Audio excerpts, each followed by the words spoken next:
following podcast is brought to you exclusively by the Rad Rob Radio Network. This is PBA champion Kyle Troop, and you're listening to Straight Up 5 with Johnny Petraglia Jr. As you know, JP Jr. used to be introduced as the sexiest man in bowling, and now the world. But he doesn't have the best hair in the world. I do. Sorry, bud, but you know the deal. Pick it out. Fear the fro, baby. Welcome to Straight Up 5 with Johnny Petraglia Jr. A hard-hitting, in-depth, cutting-edge look into the world of bowling. This podcast will not only cover all things bowling, but will also give you a raw look into real-life issues. You'll get unfettered access into the mind of one of the most gifted bowlers of this or any other generation.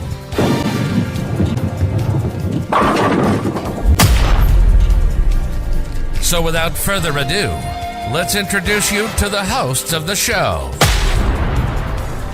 Rad Rob Francois. Rad Rob Francois.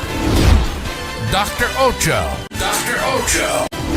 And the incomparable Johnny Petraglia Jr. Johnny Petraglia Jr. Hey guys, welcome back to Straight Up 5 with Johnny Petraglia Jr. I am your host, the best video game golfer in the world, Rad Rob Francois.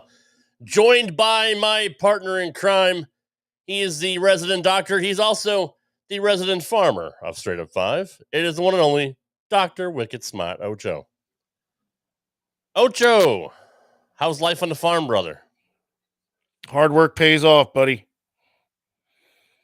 So it's not leg day then? What's that? Is that some French term or something? It is.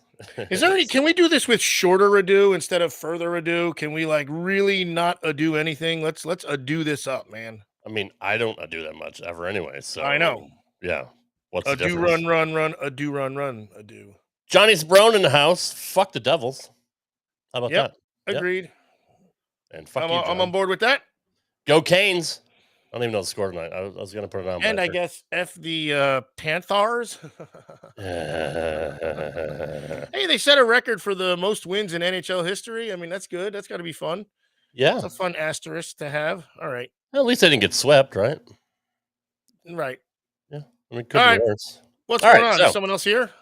Joining us is the third man of the team. He is the name of the man on the marquee. He is number 7 in your program and number 1 in your hearts. It is the one and only, the sexiest man in the world, Johnny Petraglia Jr. How's that for a fucking intro, Johnny? Why is he I number like how you 7? figured out a way to say the same thing you always do, but faster this time. Yeah. Much He was less- a doing. I was the less micro, ado that, so I was the thank you. micro machines guy back in the day. Oh, fantastic! I love those things too. Those What's things up, are Johnny? fabulous. Imagine how he Nothing was much. with sex. I'm You look feeling into it today. You look Tonight, great. today. My hangover is cured throughout the first half of the day. So from bowling last night. So yeah, I'm good to go. I'm starting. Did you do anything specific to cure it, or just father time took its toll, and you're a healthy guy, and your body regulated, and You know, I do the same thing. I do the same thing every Wednesday because I drink on Tuesdays. I wake up and I chug about 3 bottles of water, pop 3 Advil, take a couple Pepto or Rolaids, and then I snooze somewhere in the afternoon after I make sure I get my meals in. And then right around 4 or 5 o'clock, I get ready to go because when I'm done with you guys, I go to the gym. And Wednesday is usually the toughest day at the gym, with all that being said, but feeling good today. So, Well, we know how he spells relief. yes, Rolaids. I didn't know they made those anymore, honestly. I haven't even seen Rolaids in years. yeah, I thought Tums won. I thought it was ever since that old Rock Hudson joke about what's his nickname. That's so weird that you just brought up Rock Hudson because a movie that I just had on was Dallas Buyers Club. Come on, That's so. It's that's literally what's on downstairs. It's what I stopped come watching. on, and that's because I only brought it up because you said Rolaids, man. That's so weird. very weird. So weird. What a Fucking connect weird. there just now. Okay, anyway, yeah, good. It's like so weird, man. Mr. Carter. Jack Anderson's in the house. Hey, Johnny from Beaufort, Georgia. What's up, Hey, Jack? Good to see you, sir. Thanks for being here. Dave Picow's in the What's up, house. Dave? What's going on, And Dave? obviously Sparone. Good to see Yeah, you. we don't want to talk to him. Fuck him. All right, what are we doing? So Why what do do we we like got? that guy? I What love happened? Johnny. John, I'm just busting his balls. John is a good guy. Even though the fucking Devils a bunch of cocksuckers. But anyway, Sorry, seen Oach. him? Suck Sorry that. about your damn luck, brother. It's it's one of the years. One of the mirrors. Celtics lost the first game too, so hopefully they bounce back tonight. It's just not a good year. Boston, the Red Sox. I haven't watched basketball since Bird, McHale, Parrish, Danny Ainge, and DJ were starting. So I think a couple how'd years they ago. do? A few, maybe 8. Brian Harra, good evening. What's up, buddy? What up? Let's jump into the Players Fire. Championship preview.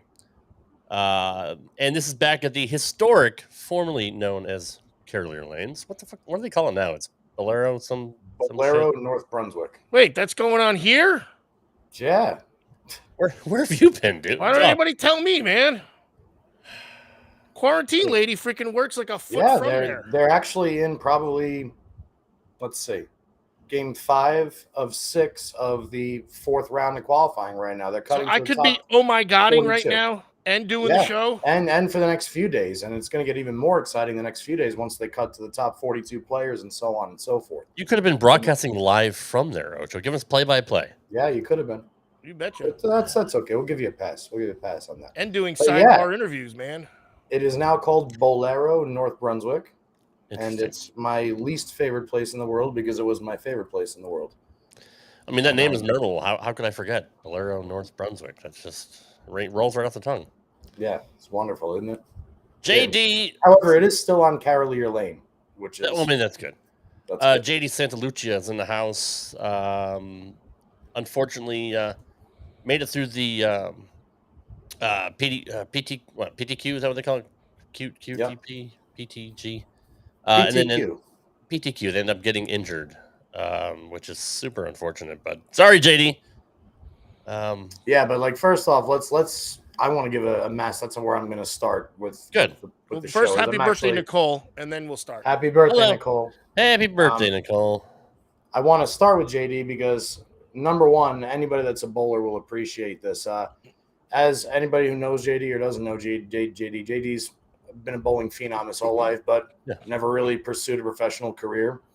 And for him to go out and say, you know what, I'm going to give this shit a try and go out there and go 187 over with, I think, a 190 or something in the final game of the PTQ. I mean, he was up in the top 15 or 20 the entire time in a field of 90 in that PTQ. And bowlers from the Northeast, obviously every tournament's going to have some schlubs, but those PTQ guys, those are no joke. And a lot of those guys in there are extremely talented. So first off, hats off to JD for figuring out a way to get a couple shirts with his name on them, which I think is probably the reason he withdrew is because he only made 2 shirts. He just he and not enough Axe body spray. But no, but in all seriousness, to watch him come out of the PTQ, which was obviously televised or it was on Bolt TV, was fantastic. And then, well, let's go ahead real quick. How many games is it, and how many were in it, and how many do they take? I know you've touched on it, but let's bring everybody up here too. That's a good idea. Sure. So the pre-tournament qualifier, it varies week to week. It depends on the event, but this particular event, they had anywhere between 90 and 95 entrants in the PTQ, and they took 59. So this is a biggie. Now, yeah, and which kind of adds that while we're talking about it, why JD bowled so well. JD finished like somewhere like around 13th, somewhere like 13th and 19th. I can't remember exactly what the number was, but absolutely dominated, 80% over more than 80% of the field in there. And then he goes out on the first day of the tournament. And unfortunately, because there's 120 players in the main field, they only get each pair only gets on camera. For those of you that have Bowl TV, they only get on camera for 2, sometimes 3 games. And they're broken up into the 2 different levels of Carolier. Carolier is an 82-lane bowling alley. The top 48 lanes are upstairs, and then there's a set of 5 or 6 stairs that go to the lower level, and that's where 49 to 82 is. So they've been bouncing back. So like they will spend an entire 6 games and upstairs, and then they'll move to downstairs and vice versa. But even after day 1, I mean, JD, like kudos for being plus after day 1 and actually being in a relatively decent spot to make a run. Had what he told me on the phone was, I'm actually going to read the exact text that he sent me. What did he finish in the PTQ? And you said they take 59 out of the 99. I think he was 15th is my guess. Oh, so he was up there too. It wasn't like he squeaked was in up either. there. Okay. Yeah. All right. Ocho, why didn't you go into PTQ? I had an invite. I had an exemption invite to go in, and then I was like, actually, you know what? he didn't text it to me. He just said it to me, but he was really praising the way the guys take care of themselves, and like he flat out said, man, if you ain't out here doing this every week, you can't do this no matter how talented you are. And he flat out said, his injury couldn't hold up, and I can't remember if it was the what he said was killing him exactly, but He says talking knees, about him like he's not here, but his knees are a mess, he said. Yeah.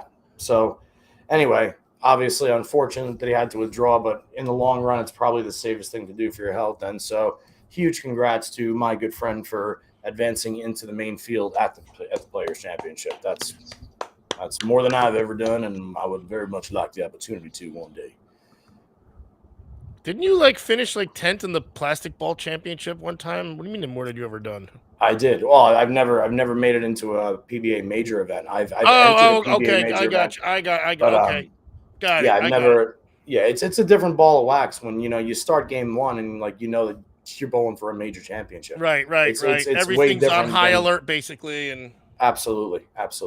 Ocho, you could have worked on him, man. You could have got him back in game shape. I'm not fixing bad knees. I can get him temporarily good, but if you're talking 8-game blocks and freaking 40-something games, he'll make it to game 16, and then he's on his own. They're just poured a whiskey on him. That's all. Damn Shoot right. up with cortisone, do a couple rails, and good to go. JD also wrote something here. I'll take this and keep riding with it. And Ochi, you could probably relate to this too. Rob, I don't know if you were ever like this, but for anybody that drinks when they bowl, JD, you wrote it, so I'm going to write it. Or I'm going to say it. Obviously, in the PBA competition, you can't drink it. You can't drink. And JD and I have grown accustomed for 20-something years that our bodies and brains work differently when we've had a few drinks. And the one thing, honestly, one of the reasons I took my hand out from all the pain and always bitching about my thumb, but the truth of the matter is when I would be sober, my hands would plump up and go down and plump up and go down so much, and I could never, ever get a comfortable feel in the bowling ball the way that I do when I'm drunk. And during our conversation, he had said to me, he says, John, this is the craziest thing. I'm fucking with tape. Every single other shot that I throw, my hand goes up, my hand goes down. What up, Chuck? What up, Chuck? My hand goes up, my hand goes down. It does this, it does that. And it's very, very hard. And if you're going out there and you're, like he said, you're already spotting the field, you figure 20 pins a game because these are the greatest bowlers in the world. Then you tack on the inability to feel it consistently at the bottom. Now the squeezes you're in come, trouble. now the sweats come, and now. And then you're not even ready to throw the ball because you're like, is it coming off my hand? Am I using easy slide? Is it going through the ceiling tile? Am I setting off a sprinkling system? You're not. The last thing you're thinking about is where the ball is going on the lane. It's getting it off your hand. Exactly. So, but again, it's part of the makeup of what it takes, and it was the reason why I wanted to introduce it as one of the things that really does make bowling a sport. And as we've talked about at that level, especially, I mean. Especially nowadays, if I understand that you can bowl and not be athletic, but you can't compete with the greatest bowlers in the world if you are not in peak physical and mental condition to go out there and do it every single week. It's absolutely insane.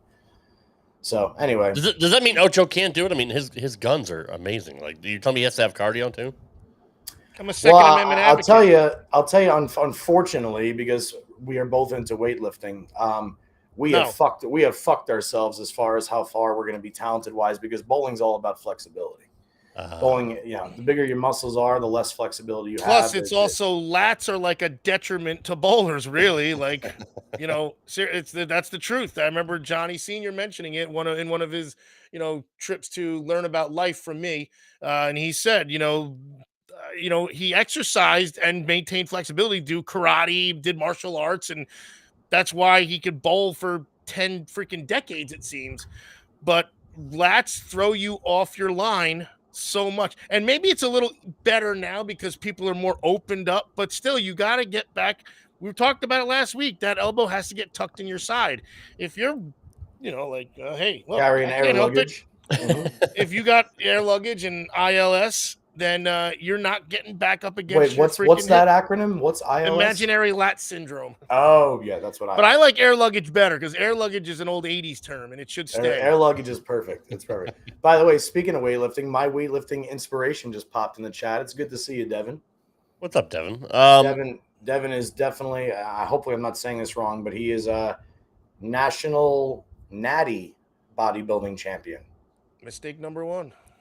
Shut up.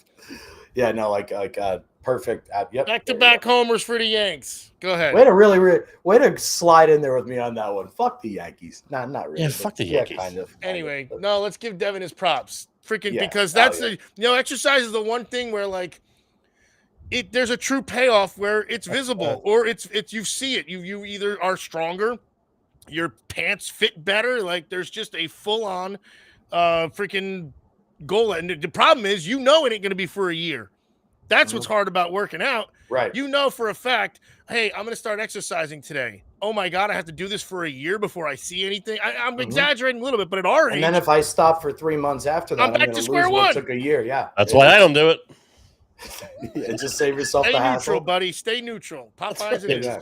That's right. Anyway, So good job, Devin. I'm only kidding. But seriously, let's dive into the players. Obviously, we already made mention that it's at my good old home center, Carolier Lanes, which I just won't call it Bolero, North Brunswick. No, thank you. But a couple things that I've noticed. Yeah. A couple things that I've noticed with the tournament thus far is number one, topography and characteristics of bowling centers, lane to lane, absolutely 100%. Although may be affected by the oil pattern, are 100% the same qualms and quiffs that you would have on a regular house shot pattern. And what I mean by that is this.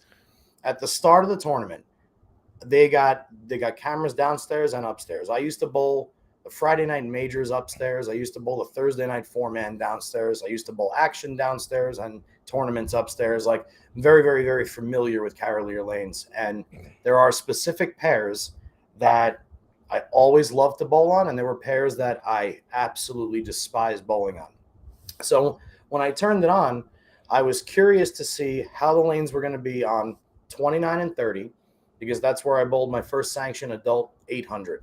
I was curious what was going to be on 65 and 66, and then I was curious what was going to happen on 47 and 8, which is against the wall upstairs, and then from anywhere from 70 to 82.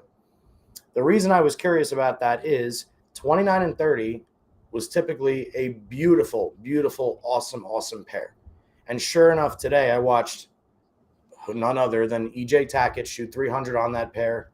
And I believe either Ronnie Russell or somebody else the very next game had the front 9 on that pair. So, now I jump to 65 and 66, which is historically the ugliest and worst pair in the history of Carolier Lanes. And everybody is struggling on 65 and 6 this week. And yet you go from 70 to 82, where the lanes have a little bit more hold in the middle. No matter what pattern is out there, the scores are astronomically high. Somebody mentioned, Joe Pomp loves 49 and 50. I loved 47 and 8. 47 and 8 is not in use, and I don't think 49 and 50 is either, which really, really sucked me because I would have liked to see what astronomical numbers were shot in that corner of the building too. But it just goes to show you that no matter what the pattern is out there, no matter who's breaking the pattern down, every bowling center, if you know its characteristics, those characteristics are going to hold true wherever you are. And it's like the guys, if you can take advantage of that in your home center, you're unstoppable. It's so cool to me. Like, I just wanted to point that out. There's nothing really big and crazy about it. But is your dad eligible to bowl if he wanted to? He would have had to bowl the PTQ. He would have. Okay. I wasn't sure if there's any kind of exemptions for the greatest bowler in the world. No, Belmo's already in the field. I mean, the greatest of all time. Sorry. Oh, Belmo's already in the field. Come on, I'm giving your dad props. Jesus Christ. It's subjective. My dad is there, and he's there watching, and he put on his Team USA zip-up, which I think is so much more awesome than what he would normally wear. So I'm proud. I'm proud of him for doing that. We need to get him back on the show one of these days. I miss talking to your dad. Yeah, me Talk too. to him once. How can you miss it that much? Shut the fuck up, Ocho. It was a once-in-a-lifetime experience. I just wanted. I really miss talking to your dad that one time I talked to him. Christ. What up, JJ? JJ? Are you Good to see guys you, gonna bro. fuck with me? You guys gonna fuck with me all night or what? Where's the homeroom chick? Sherry Morgan White. Hello. Good evening, man. There's my doubles partner. Good to see you. So the players are grueling. I mean, we thought the TOC was grueling, but I mean, this is 2 weeks. I mean, it's a lot of bowling. well, Wait, explain the tournament. Go ahead. I don't even know this. I'll Go ahead, read you the John. format right now. It started yesterday, And what they're doing is you have 4 qualifying rounds of 6 games apiece. Okay. From that, which concludes, it's probably ending right now. They're probably literally in the last game of game game 24. It would be my guess right now. So after these 12 games or these 24 games of qualifying, they're going to cut the field to the top third, which is the top 42 players. Tomorrow is the advancers qualifying rounds. There are 6 games to be bowled at 11 a.m. Eastern and 6 more games to be bowled at 5 p.m., which brings a total to 32 games. No, is that right? 36 games. Sorry. Sure. Math. And then from there, after those additional 12 games, they're cutting the field to the top 24. And then Friday, and there's a lot of TV coverage. There's a lot of TV coverage as well. I was kind of shocked, Johnny, by how much they're actually. Are they on Fox or televising. FX or something? Or it's mostly on FS1. It's right on. The finals will be on Fox. But what's cool is once they cut to the top 24, the top 12 make TV. So we saw something similar to this at the TSC this year. So it's, you don't have 18 or 20 studs in the top 24 shooting for the top 4 or 5 spots. They're aiming for 12. It changes a lot of thought processes along the way. It makes changing ball selection and lane play a little bit different shot to shot when the number is a little bit lower. And truth be told, when you're looking at the scores so far, everybody's kind of bottlenecked. Even the guys that are outside the number, and we're talking below 40th, like, holy shit, this guy's in 75th place. Yeah, but he's still averaging 210. There's not a lot of guys that are really under this week. So as tricky as they seem to be somewhat playable. And the guys that have it are just mowing them down. But so yeah, there you go, Oach. If you wanted to pop over to Bolero, North Brunswick, they're going to be bowling pretty much all day for the next 2 days. And then the Players Championship TV shows start on Saturday, May 6th. There'll be shows on May 6th, 7th, and then looks like May 13th and 14th for the final 2 shows. Yeah, Saturday, May 6th at 10 p.m. Eastern on FS1 is the round of 12. The round of 8 is the following day at noon on FS1. There's 2 squads for the round of 8, which that kind of doesn't make sense. I guess they're doing 4 and 4, or two games at noon, then 2 games at 9:30. That doesn't. What are you talking about? Doesn't matter. The round of 8. It says Sunday, May 3rd at noon, and then Sunday May 7th at noon, and then Sunday, May 7th at 9:30. So they're doing 2 different squads for the round of 8.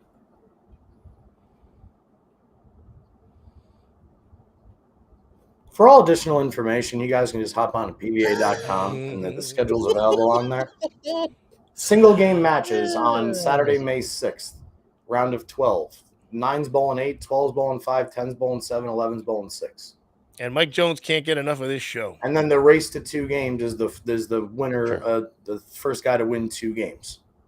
Okay, gotcha. So it could be a 2-game match. Gotcha. It could be a 3-game match. I gotcha. Okay, that's just a little confusing to me because I'm retarded. Are we surprised that EJ Tackett is number 1? No, I'm not surprised. I'm so pissed.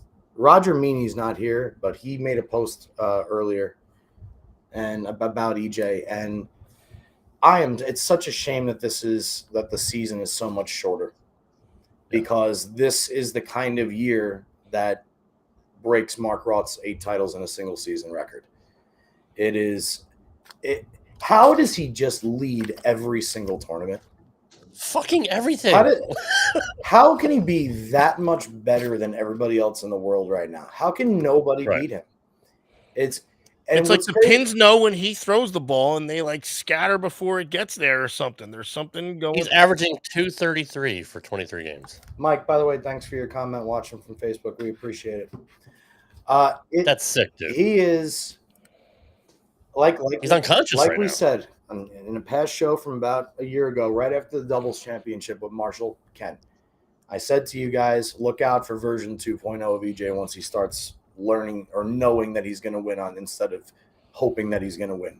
It's here. It's in full force now. It is. Jason Belmonte can't keep up with them guys. When's the last time we said that? Jason Belmonte can't keep up with somebody. And as great as Buttriff is bowling and Simo. I mean, they still can't keep up with him. It's remarkable. Yeah, they're not having bad in years. the modern era, Simo's having a great freaking year. Simo's having any other year. Simo would probably be player of the year. Right. It's stupid. And ironically, Rob, I was going to ask you this. You know how Buttriff automatically earned a seat in the Super Slam for all the majors champions? Yeah. So tell me, this week when EJ, Anthony, and Buttriff make the show, and Belmo, and one of them wins this major, who gets the second exemption into? Yeah, they're already in. They're all already in. So is it going to be the guy who finished second the most in the other majors? Like, I'm very curious to see. That's a good question. How they're going to pick out? Could be the guy who finished third behind Happy Gilmore and Shooter McGavin. I wonder who that guy was. Yeah, we know who it is, right? What's his name? Trying to lead Ocho into that. It's a great question, Johnny, because they're all fantastic and they're all having career years. And the thing is like, I think if I recall correctly, when Belmo won the Tournament of Champions, he beat who? He beat EJ.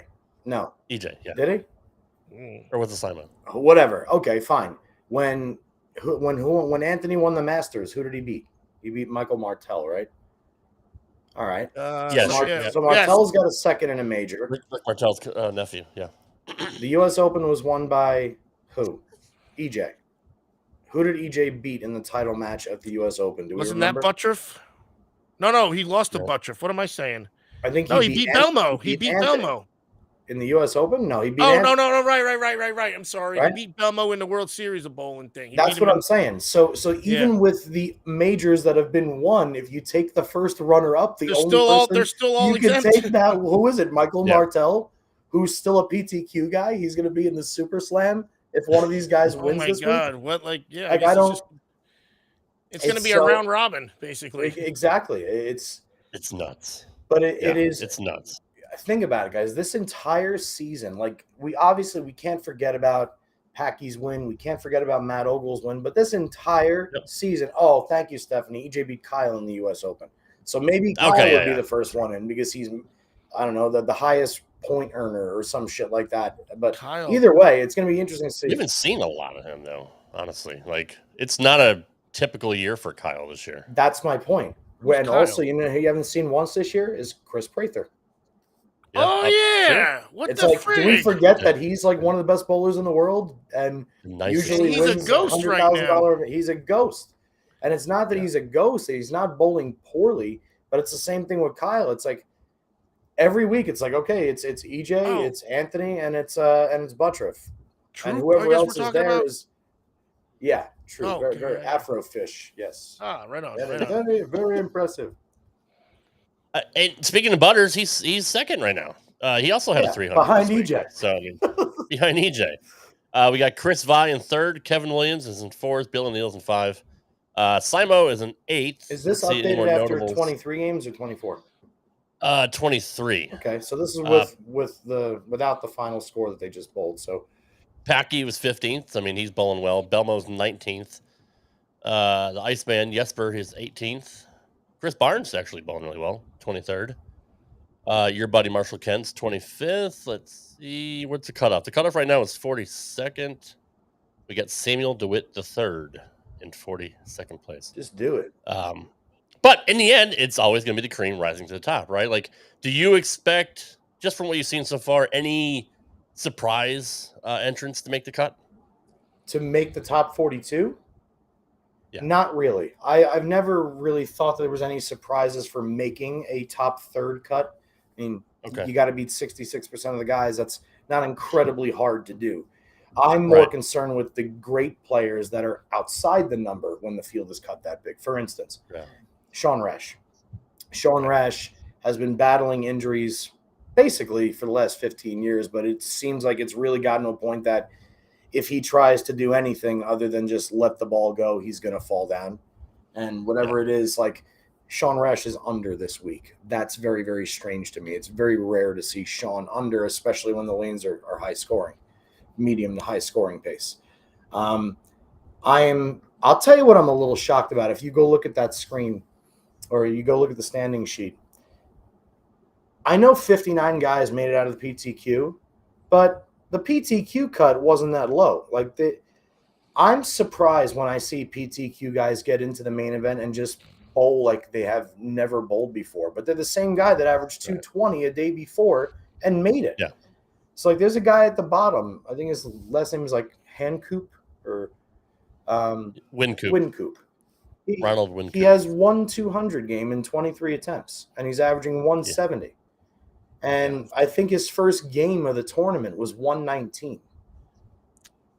That's a tough way to start. Exactly. And I guess like what happens? And at what point is it like, all right, I'm did over just my head 220 yesterday, and maybe I can bail out at like a 190, 180 and at least save a little bit of face here. Those are the kind of things that surprise me. And like he's still going, more power to him, but like shit. Even JD was bowling better than him before he dropped out. JD was bowling better than a lot of people before he had to withdraw. And there's no way JD goes out healthy and bowls 3 or 4 160s in a 6-game block. That's just not JD. I have a feeling that JD, the only reason he even completed the second set was because he wanted to make sure he didn't fuck up the pace of the other guys on his pair because he's a gentleman like that. That's what I think. Right. Rather finish the block and then you know what? Now you guys can bowl as a three all day tomorrow and the next day or whatever. Local legend John Fury is in 112 right now, averaging 193. There you go. That's surprising to me. I'm very surprised that John Fury is not inside that number. Wes Malott, 104. Again, another guy battling health issues. Yes. Sean Rash is 95. Yeah. PB3 is 91. Who else do we have that's out of the cut right now? Matt Ogle is 72nd. Really? AJ Johnson 69th. Francois Lavoie 67th. Troop is 60th right now. Simonelli 61. We're saying right now, Rob, there's only one game. A lot left. of good. So, like in other words, go to 42nd place and tell me what 42nd is plus what.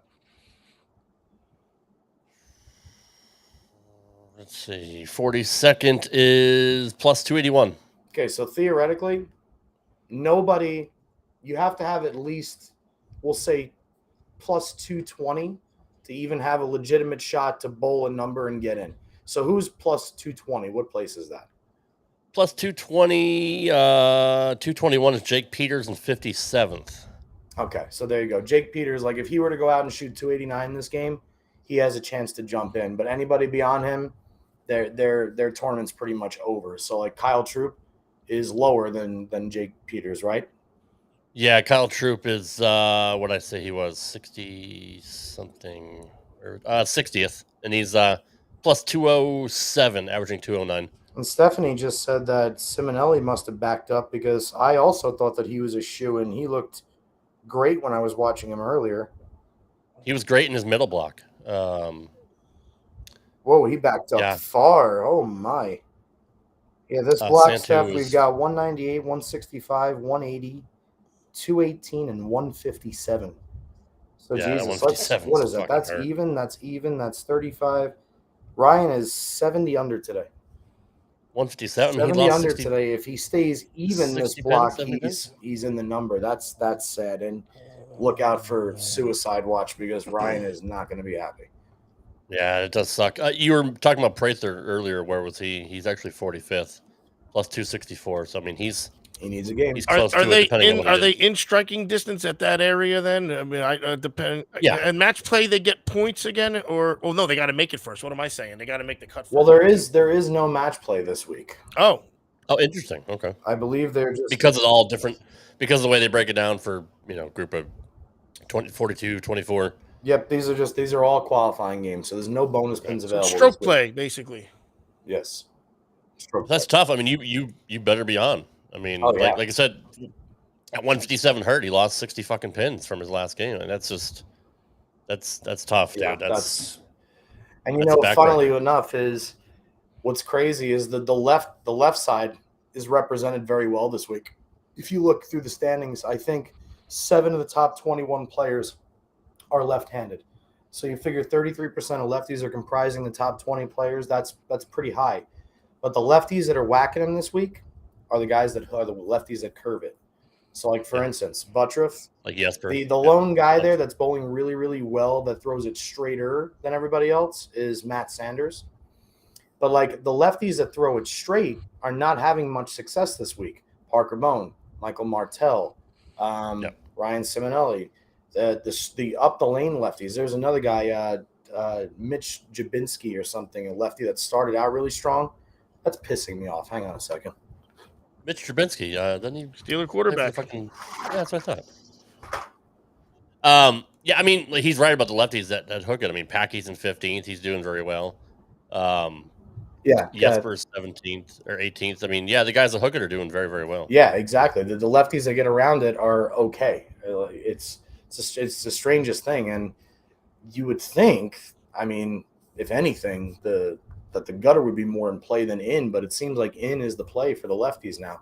They may have to start out, but yeah, it's going to be very interesting top 12. You're going to see a lot of bowling variety in styles. You're going to see a lot of two-handers, right-handers, traditionalists, lefties, thumb ins, thumb outs. Yeah, Troy, oh my God, you would have absolutely fucking whacked them this week. Dude, I would have bowled well this week. I would like to, first, not to mention it's my home bowling alley, but yeah, I mean, I would have liked to bowl this week. That's like, my dad could have gone plus this week. Don't tell him I said that. Can I ask you a stupid question, Johnny? No. There are no stupid questions, just stupid people who ask these questions. Right. Not knowing what happened or seeing it, but just wondering. Belmo goes 247, 147. What the fuck? Go a little bit further. 227, 238, 183, then a 144, and then a 278. So why the huge gap? Two 140s. Two 140s, but then had, a 270 in there as well. Like, that's a huge difference between going to a different lane. It seems on the outside like it's impossible to do. Like, how do you suffer that much? But especially being the best. If you've experienced it, I can't even explain how it happens or why it happens, but it just happens. Is that glare bothering anybody else as much as it's bothering me? Because the fan's on. And I didn't know there was seeing this flash of light just blowing in front. Well, now I see it. Now you can't unsee it, right? I have to fix it. No, I can't. Okay. Troy said, JD said there was a few bad pairs where it just wouldn't hook. I mean, that's still like, Ocho, you couldn't even do that bad. I could. And you're consistent. On a house shot, sure. With, stuff from 2004. So, yeah, man. Is it topography? Is it like what? It's a mixture. What could you possibly, First off, there is a couple pairs that the ball just doesn't curve. Like the guys are throwing seemingly perfect, beautiful shots, and the ball is getting to the spot and it's backing up. And I'm not talking about like a 2-pin, like it's missing the head pin. And then they make a move, and then they leave a bucket or they leave a 2-8-10, and they make a little more move off of that, and then they go double pinochle through the face. So if you go to a new pair and you throw a shot that you feel like you aced on the left lane, and you leave a washout, you're like, oh my God. Let me see if that's the lane, if that was me, or. But which again, that's where I have the issue with that. That's not an indication of your poor athletic ability. Then that's what my issue is, because you made the right shot, but because of the conditions, it's not like a sand wedge. You don't hit for 220 yards. You're purposely hitting your 3 hybrid or 4 hybrid. You know what I mean? Because you know what you're on. Whereas this, it's kind of, you got to guess it and have like this physics or chemistry degree, and then match up. So that's another take I have, and that's a great take. I mean, like it's a lot easier to hit a 3-wood 260 when you're on the driving range. Mm-hmm. But if you introduce water in front of the green at 230 and you line both sides with trees and it's a slight dogleg right and you tend to push the ball, you got to play a fade, and you got maybe I'm going to hit like a 6 iron and I'm going to or a 5 or like an 8 iron and get myself into like 100-yard pitching range. Yep. Or as opposed to taking the chance. But let's say they get up there in the first frame and they wash out on a shot that they thought was crisp and pure. Now they go to the other lane. Well, I got to make sure that even if I do move here, that this lane could be entirely different. They go to that lane, they make a tiny move off the washout to be safe, and they go double pinochle. Now they got 16 in the second frame, and they get up in the third frame on a lane that they haven't hit the head pin on. If they go on that lane and make a spare and come back over here and get one bad break and leave a blower 710, now they got 40 in the fourth frame. Or you have 60 in the fifth frame, and now you're pacing 150, and you have half a game to go, and now you get panic-stricken on top of it. I'm with JD. I'm always in the water. Always. Well, that's Troy. It's but- psychological. I can't hit the fairway in par 5 either. I just kills me. If Hello, there was Michael. soap in And the Mark, water, you thank wouldn't for be in the it. unofficial cut. If there was Um, any soap in the water, he wouldn't be in it. Don't worry. Mike Val's in the house. Good evening, Michael. Mike, why don't you comment? Why don't you like any of my comments on your posts? Can you tell me why? I wouldn't if I were you. I don't think he I likes wouldn't them, ask honestly. him because he's probably going to say because I don't like your comments. Exactly. He probably doesn't like me at all. I mean, I just want to know. You're Like, I setting don't yourself care if up it's good or for, you're bad. setting yourself up for 100% right. nothing good is going to come out of a question like that. Like He that's hates terrible. you the way Derek Michaud hates the Bruins. That's fair. That's fair. That means he loves you. But Don't anyway, the arigato, players, Mr. Roboto, by the way. Well, he doesn't show me any love. I just You Can I don't even tell you know the that guy. story? You talked to him a couple times. What the hell? me, like a type. Come on, man. Talk about bowling. I made his intro for his amazing podcast that I don't even know if he does anymore. the trumpets. All right. What's up, Keith? Morning, He Keegan. already Keegan left. all the way from down under. yes. G'day, mate. Mike already left, by the way. See that? Yeah, well, it's because he didn't want to comment on Rob's comment. Smart. He's gonna post on. It's, Oh my god! He just got a Facebook post. I can't stand Rob. That was Mike just wrote that. That's weird. Why? Perfect. Check out Facebook, everybody.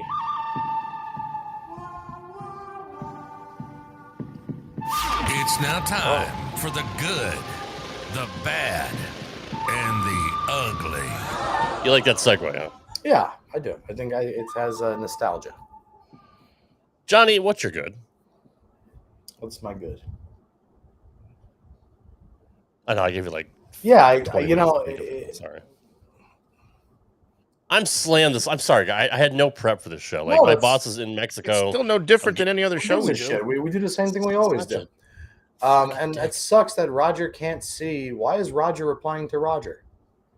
Anyway, I'm sorry that Roger can't see his own comments, but he's apparently Roger's drunk. replying to himself. That's weird. I guess the good is, here's a good thing. When I went to drive to bowl the tournament with Sherry over the weekend, I come out to get my bowling balls before we start, and I got a goddamn flat tire. So I had to have all these arrangements made. Rochelle had to come pick me up, and then we had to. Anyway, long story short, a guy that I give bowling lessons to stopped by today because he's got a pump, and he filled it up for me so I could drive it to the tire place to get it either repaired or get a new tire. And I go there. They say, we'll message you and let you know how it went. 15 minutes later, they go, hey, you can come pick up your car. No, it was just a patch. No bill. See you later. So I got my tire fixed scot-free, which was fantastic. And because because I couldn't drive after the tournament, I enjoyed some alcoholic beverages at the tournament as well. So that was good. Hell yeah, dude. Good for you. Thank you. That's a very good. Hmm? Ocho, what do you got? That was a good. I'm just a wicked awesome league bowler again. I mean, it's that simple. I'm just wicked awesome. Wicked smart, wicked awesome. With 2 weeks left in the league, I'm turning it on now. Here we go. There's no stopping me. So you're up to 216 now? No, my average is still only 211. So I got a little too late run in the game here, but I'm not using the red Averages, wiffle yeah. bat, and that's fine, which is better because now I'm not leaving so many handicap pins for the other teams. People are having Well, good for career you. night against us still. Some dude had a 171 average and bowled a 268 the first game, and I shot 254. And the second game, he shot 164. He shot 104 pins below his second game. Anyway, What'd you shoot second game? I think a 215, I don't remember. What did I shoot? Oach, if you ever move here, you're going to be my leadoff bowler on Tuesday nights. Yeah. Do I have to get new bowling balls, or can I bring the ones from the 1984? You could Johnny, bring look your out. winner solid and your wrecker, and you'll be fine. And your gravity shift. Quick shift here for Yeah, man. Keegan's, What up, questions. Sibo? Good to Thoughts see you on all. what Storm and Rotogrip have been making lately? The duo looks awesome. Well, I mean, We don't like to talk about them. on well, first off, every bowling ball looks awesome from Right. every single company. Every ball here. that The comes Fate out, looks awesome.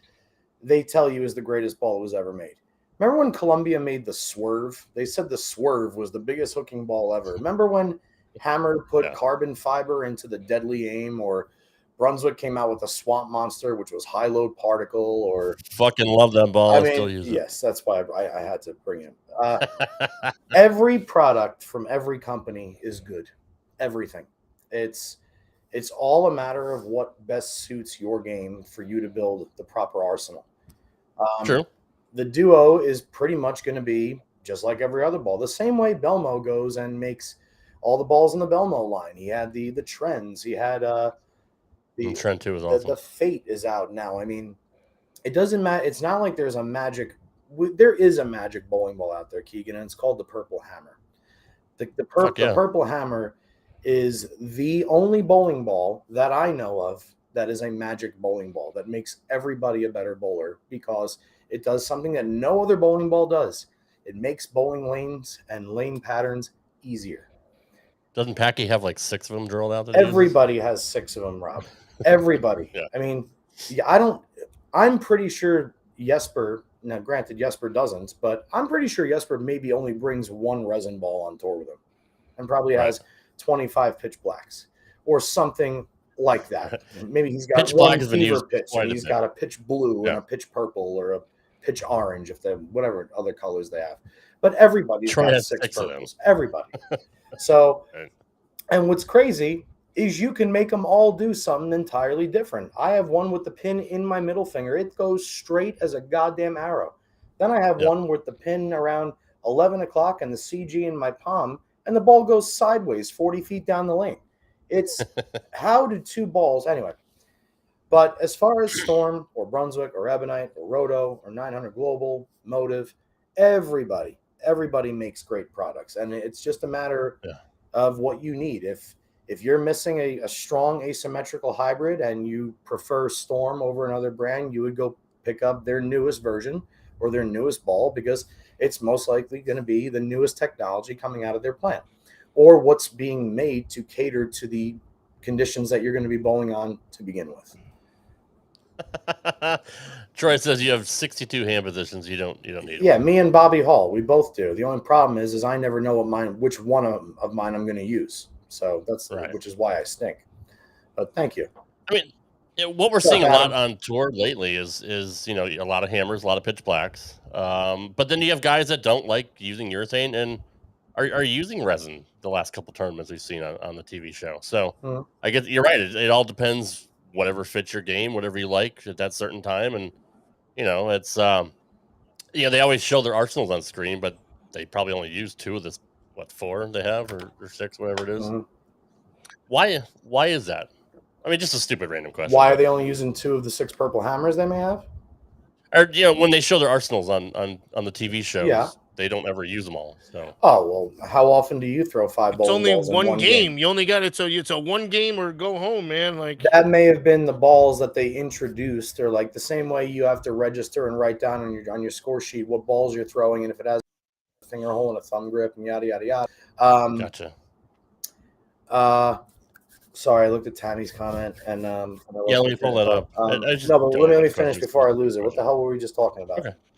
I just asked why they bring an arsenal to the TV show when they only use 1 or 2. There's a very good chance that a couple of those balls were used as test balls or lane changing balls. They may have taken, say, the proton physics and smoked it with 360 grit to burn a spot up 5. Yeah. They may have also just brought out all the possible balls that they think they would have to throw it throughout the transition on a TV show, or the balls that happened to work throughout the 40 games they bowled leading up to the TV show. But once they get locked in or honed in with a ball, like you're not going to see somebody go front 6 and say, well, I registered my gem, so I should switch to that. And then, oh, maybe I should try my exotic gem in the 8th frame. Like that's not going to happen. Gotcha. So we talked about what happened with Simo and his kind of blow up that he had. Tammy says, bringing something back from last week's bad. Got to meet Belmo at the Pro-Am. I'm sorry to say we were not impressed. Between him and Simo, both seemed to just go through the motions, didn't really interact with the people. Don't know if it was a bad day, but both seemed to blow you off. We always see Belmo like signing autographs, taking pictures. I mean, is there a certain time you think when they're in the zone, or they just trying to get into the mental part of the game and don't want to be bothered, or maybe it was just one of those one-offs? Or I mean, I can't imagine Belmo being, I don't want to say rude, but just kind of going through the motions. I've never seen Anthony with the public, to tell you the truth. Okay. So I don't even have a cause for comparison. I know that Anthony's a great kid. He's very, very friendly. He'll talk to you about anything, and he's always engaged in what you're talking about. Do But you think he's a little introverted? He just kind of seems I like think I he's think that as way. of late there may be something deeper going on with him that he's either Okay. not talking about or that's his method of dealing with it. But again, Yeah. I've never seen him interact other than saying no comment in the PBA press room. I've never seen his interaction with kids or families watching. But one of our duties as a pro is when it's the pro-am and you're there with paying customers who only want to be there to be with you or around you, even if you're having a shit day and a kid comes up to you especially, you should at least give him 10 minutes. I'm very, very surprised that Tammy had that exchange with Belmo for the same reason. For the brief period that I was out there while Belmo was bowling, he was always just sweet as candy to all the fans, and he's always been it's one of the main reasons why he's so big in the sport is because of how loyal his fan base is, because of what he gives back to them typically.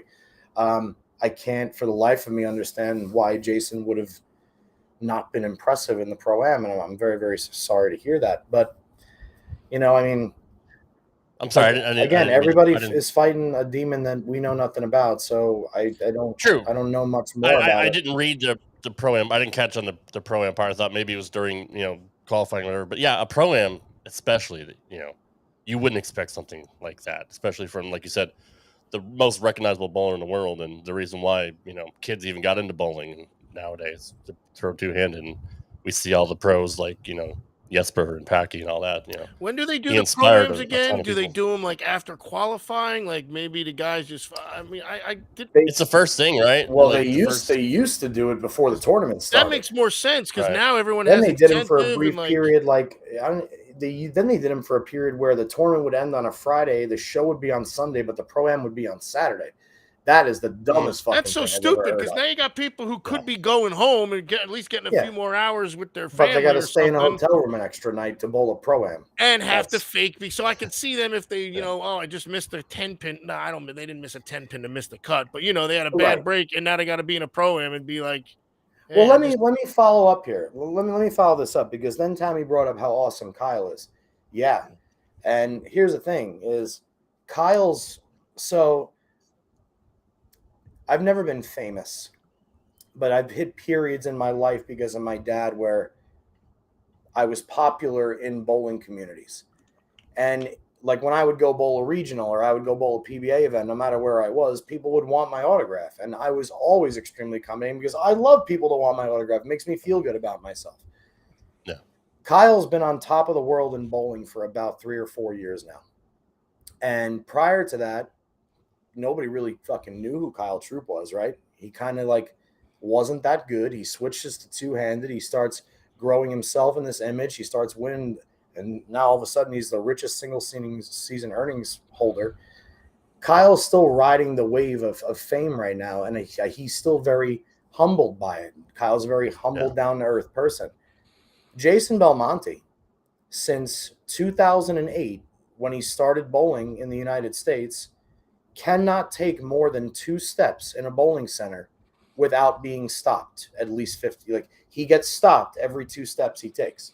So let's say, Jason, you took this picture with Jason on lane 70, behind lane 71 and 2 at Carolier, but Jason had to go to his rental car that was behind 1 and 2. If he's looking past you and Justin at the other 60 or 70 people on the way to the door, he's not going to say no to the picture, but he's probably thinking in his head, oh, God, it's going to take me an hour just to go get my shit out of my car. It could be something that minute that's making them have an off day. But again, it's like it's such a catch-22, if that's even the right expression. It's like, it is. I'm sure that if he could, I don't honestly think Belmo has enough time in the day to be as accommodating as he wants to be. So in his eyes, at least giving forth the slight effort, I think it's slippery. Only because I know how good of a person Jason is, and I hate that you didn't have the best experience possible with him. My good. Oh, yeah. The Hurricanes are up 3-1. Suck it, John. That's your good? Ocho. No, that isn't my good. I'm totally unprepared. Ocho, what's your bad? That was your good, really? Yeah, that wasn't good. I just want to give it to You Sperone. told us to come up with something for good, bad, and ugly tonight, and I you did. come up I with didn't say I had to come up with the it. I just told Hurricanes you. My are bad is a 3-1. little strange. My bad is a little strange. My bad is that Clown. you can Clown. you can bowl a 594 and have it be a good night, and bowl a 684 and have it be a bad night, and I'll explain why. The 594 in all 3 games, I needed to get at least 2 strikes in the 10th to win the game, and I did all 3 games, and we swept them. And I only shot 594. The reason I probably needed 2 strikes in the 10th is because I only shot 594. This is a few weeks ago that I was always trying to talk about, and then you guys would cut me off and be like, it's only screw him, even though I'm the freaking star of the show with the arms of the charm. Anyway. Does this show say straight up 5 with Ocho? It did until he came along and people started watching. So anyway, and then I had this boring 680 something, and I was like, well, this sucks. Like, I'm just throwing strikes all the time. It's not even that fun. It's fun. We got out early. We went elsewhere afterwards, but you know what I'm saying? That was a great 594 because I still stuck it to those jabrones when I needed to. Oh, it's the question. Would you rather shoot 250 and lose or 180 and win? There you go. Exactly. And have to make the shot to do it, which is and we touched on it last week where I think it was last week when I think EJ had new life and he could have won two in a row. And I think he goosed the first one. He needed the first 2 hits after Buttra didn't do too well. And then it was something I think I got it right. But he didn't get it reminds me of he didn't get the first one. White man can't jump. You rather look good first, win second. That's me. That's me. Johnny, what's your bad? Oh man, I had one. Oh, my bad is on me. Hi, Sonny. Love you and miss you, babe. Hey, Sonny. My bad is something that I, if ever, very, very rarely do. I'm an instant mathematician in bowling. What are you saying? If ever you're in my arms again, this time song. I know you forever. Sperone, I used to be able to jump. I love that song. When I was about 100 pounds lighter, but we won't talk about that. Yeah. He couldn't land though. My bad. He jumped up. He got stuck. That's terrible.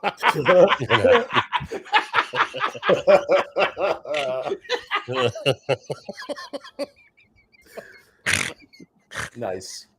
Nice. That's dirt, by the way. What the fuck are you wearing? My bad is I'm very, very good at bowling math. And I'm bowling a good friend of mine, Mike Anderson, in league last night on 1 and 2. And I thought I needed a double and 9 in the 10th to beat him. And I got up and I aced the double. Du Hast by Rammstein was playing in my left ear. Du Hast. Yes. And I got up and I'm like, just make a great shot here and get the 9. And I left a flat 7 and I went and I fist pumped it. Come back, 236 tie. So I fist pumped a tie when I thought it was a win in league last night. Oh, wow. So that is definitely my bad for the week. My bad. I had the new ghost pepper chicken sandwich from Wendy's today. And, I know that times are tough, COVID and all that, and supply chain issues, blah, blah, blah. That's still nobody wants to work. Anyway, keep according going. to Biden, it is. But yeah.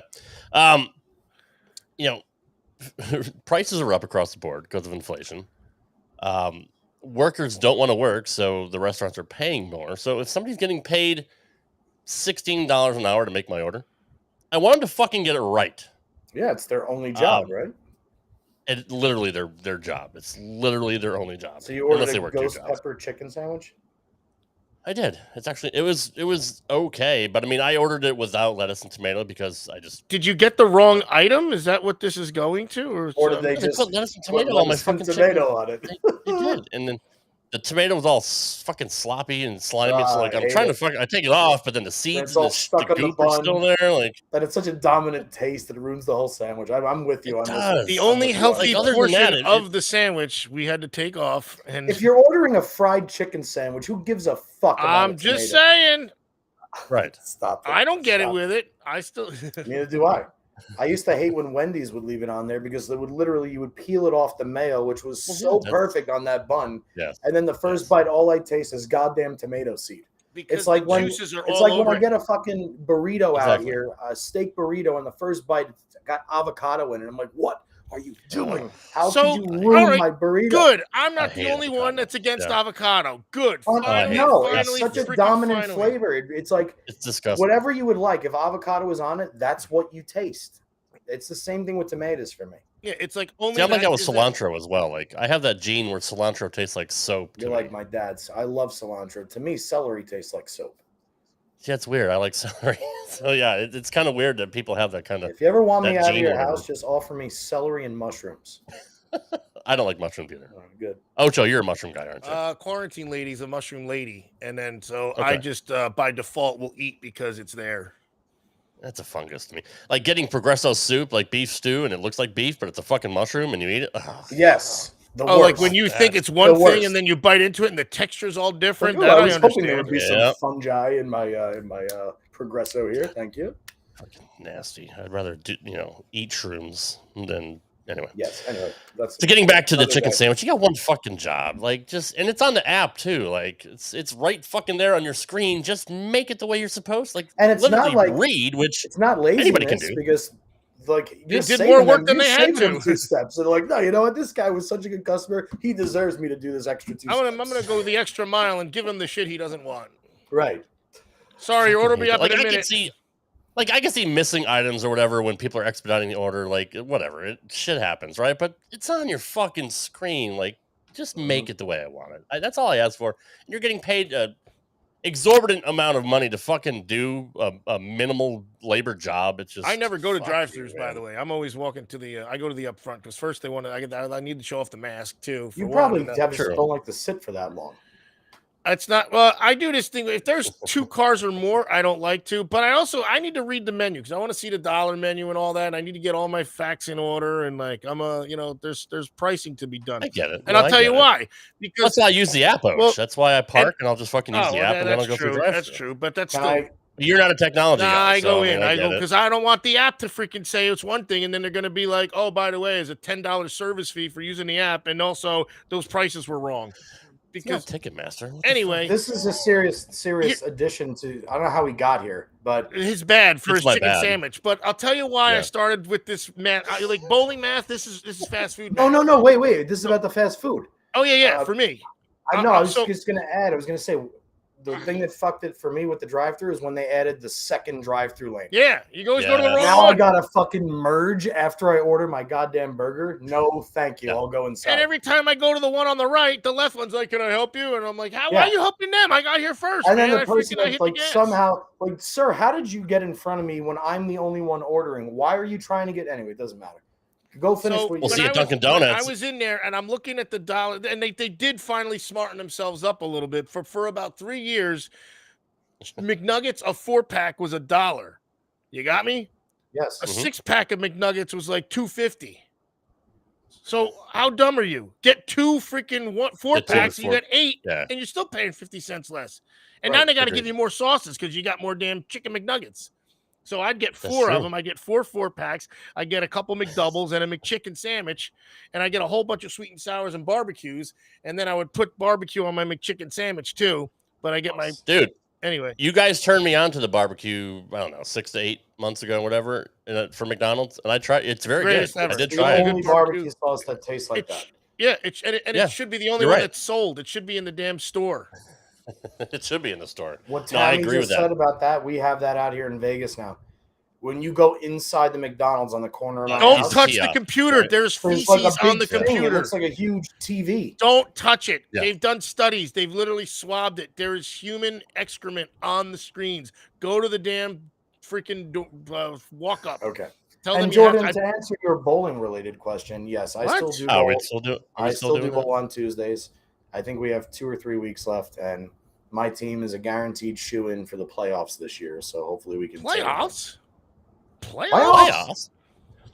You know, the McChicken is better than their like premium chicken sandwich. Like that their new chicken sandwich tastes like shit. I'd rather get like the $1.50 McChicken. That's like Well, again, they fucking did big. just because I went a few days ago and they did kind of crank them up. Now the McNuggets are like $1. If I want chicken, man, I either get nuggets from McDonald's or I get a spicy chicken sandwich from Wendy's.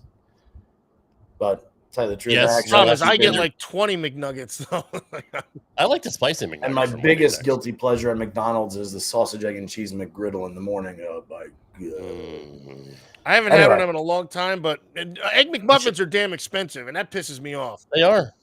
I'm seriously We should do it. curious about this friggin' who's going to be the other player in the Super Slam when Belmo, EJ, or Simo. Maybe they're gonna have a Or Butts computer or fucking wins hologram this or something week. like that. Like when you only have two Go to players. lanetalk.com and look at the stats. That's a good question for both of you, bowling related. Now that we're way off subject, or do we still have to add ugly? Do we have to add ugly still? Yeah, Do you have something that's ugly that's not a sports score or a fast food tomato story? Well, my ugly is the fucking Boston Bruins, who had a record historical fucking year and lost to the shitty Panthers in 7. So, It's and the every game you're like, they're exactly just the gonna come reason- back. Like Sorry, they're that good. They're gonna come back. Like there's no fucking lead that they can't come back from, and they did. But then, And they didn't. it's exactly why I hate the They didn't. Masters bowling tournament. It's exactly why I hate it. Oh, that's the one that anybody can win. I think you said. Yeah, you can out average your opponent by literally 50 pins a game and then lose to him and be at the same level with all the other losers or the contenders. Freaking losers. Yeah, losers is right. fucking hate Kachuk. I wish somebody would take him out. Anyways, You're gonna get. so yeah, no, my ugly is the Bruins. Like, so now what? You know what? It doesn't fucking matter what you do in the regular season. Just play like shit, make the second wild card, and beat the fucking best team in hockey, Exactly. or supposedly the best team in hockey. So, fucking playoffs, dude. And you know, do you ever get this, Johnny? I know you're not as old as I am, and not nearly as old as Ocho. I'm ageless and timeless. Do you get nervous now as you get older watching playoffs if your team's in it, as opposed to when you were younger? I can't. Like, I get super can't answer that. anxiety It's now, been like- so long since I've seen it. That's Yes, sad. I don't get nervous. What I get is I get negative, which is even worse. Dude, Okay. so Like in other words, that's me. if like Yeah. I'll give you a prime example. If the Braves are winning a baseball game 5-2 going into the 7th inning, I am pretty sure the Braves are going to win. If Right. if the Kansas City Chiefs are ahead 35-21 entering the 4th quarter, I think the Chiefs are going to win the game. Right. If the New York Mets are ahead 9-2 going into the Mets. 9th inning, You're still I'm biting my questioning. nail You're still questioning. because I still think it's a legit possibility that they can lose. Somebody's going to get injured, or somebody's going to get thrown out for something like the pitch clock or some shit They'll like do that. a It's gonna Met be- thing. Yeah, Right. It's them, and I'm a Jet fan. Now, Right. so when either of those teams, and now it's like watching the Jets get Aaron Rodgers to me is like when the Mets got Tom Glavine. It's like, thanks for getting one of the best quarterbacks or baseball pitchers of all time from like 13, 15 when he's fucking got years when he's ago. got 1 year left.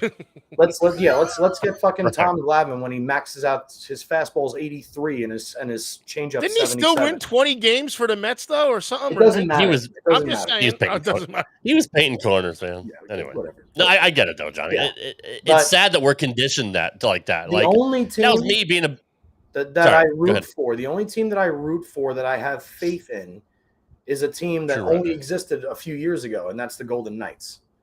right. They have been good since the first day they went on to That's the ice. true. They made And the they- finals and their they're- first year of expansion, their first freaking Yeah. year of existence. and So- they're playing well. Right? And they're Yes, just do. they're a Yep. good hockey team, so I expect Yep. them to win. Ranger Especially coach when Gerard they're winning. Gallant took them to the finals. Even as a Boston sports fan and having the recent success we've had in the last 10, 15, 20 years, I'm still conditioned to I'm expecting the worst to fucking happen. Like it's just there's so many years when Did all you those teams in football though? sucked. But did you in football? Yeah, I The mean, Patriots always suck. No, I know that, but I mean- did you Patriots have been from were the best. 2001 from 2001 my on? entire Weren't you adult like life, the Patriots are the greatest team in sports up until now.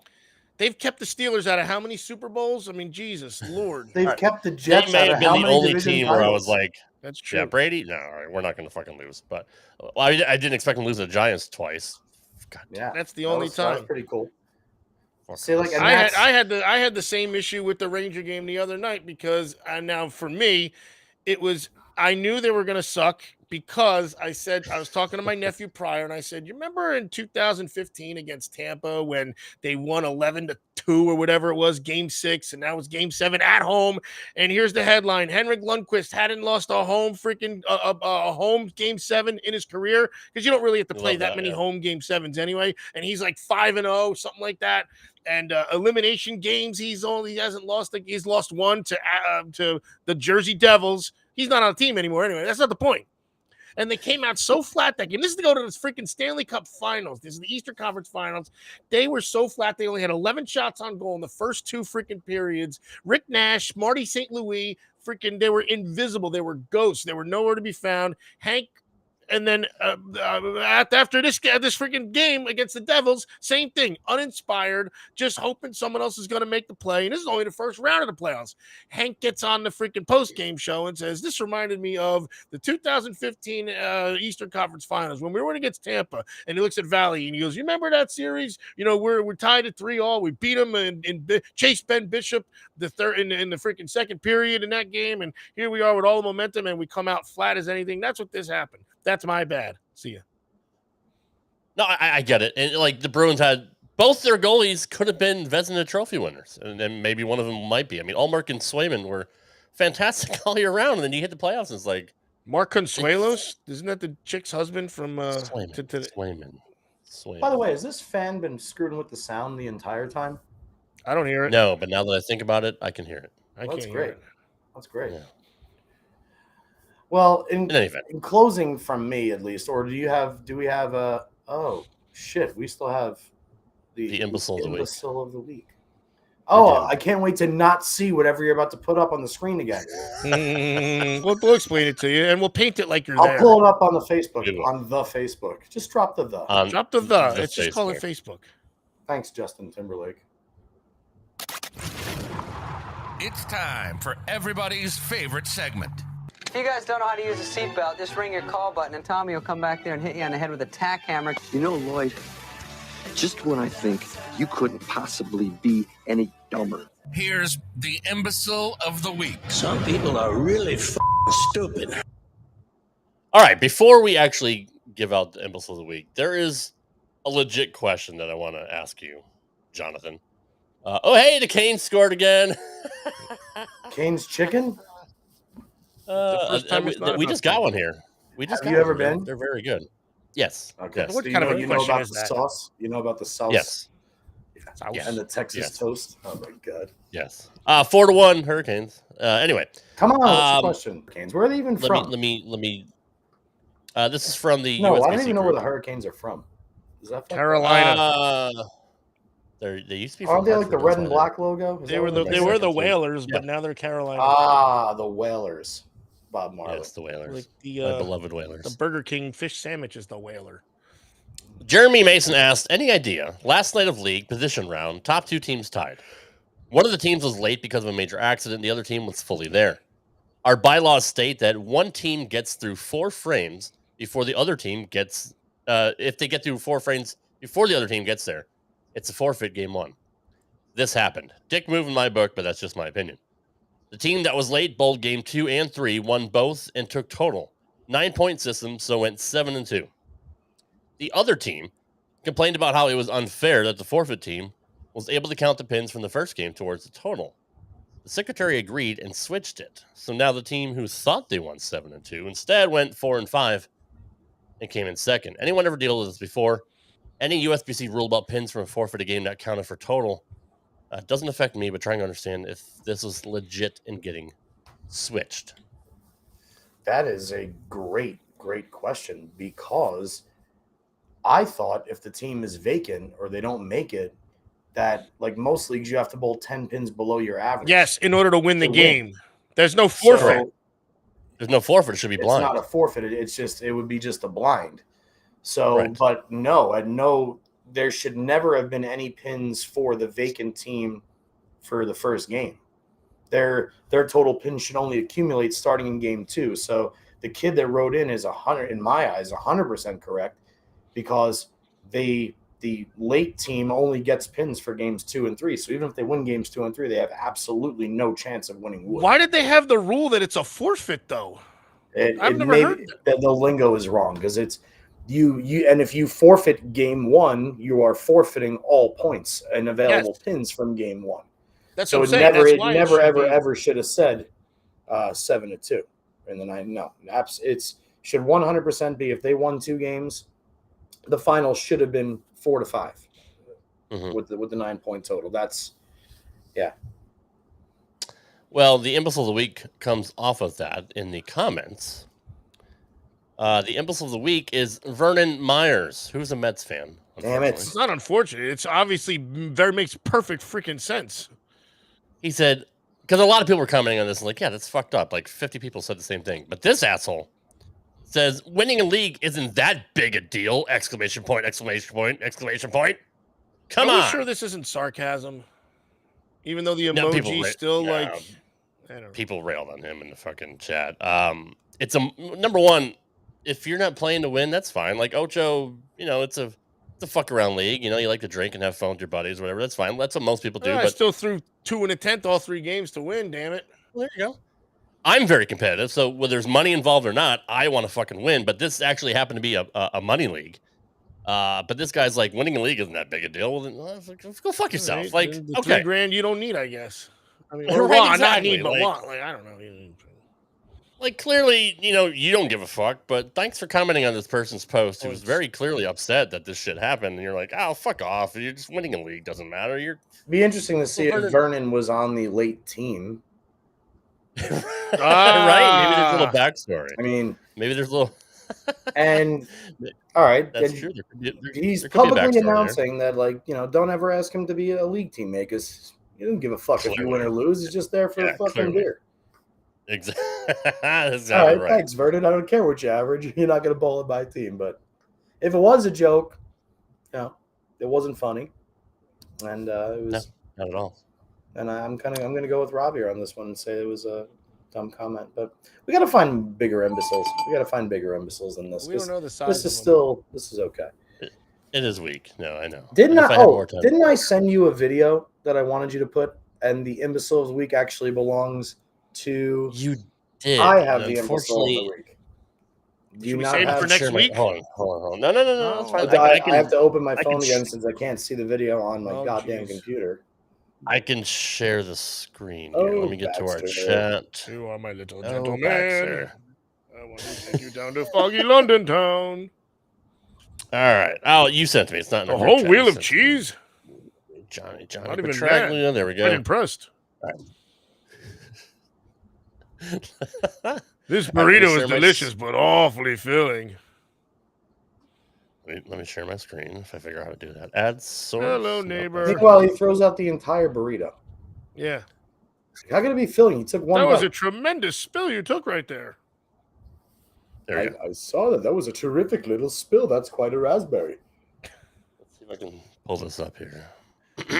Make sure you close out. Yes, this is a string pin post. It might be a little bit hard to see. I don't know if I can make it any bigger. Look at that. I try to Can make you- it bigger can you every blow it night and it up? doesn't work. I'm trying to blow it up, Is that John. I possible? don't think I can. Same thing. Every night I try and it doesn't work. Hold on, let me take the chat off. That'll Why make does it look bigger. like the 10 pin fell an hour and a half later? Because it did by the string. Nope. So when Yeah, the, and it when wasn't the the- string it wa- lays in the channel.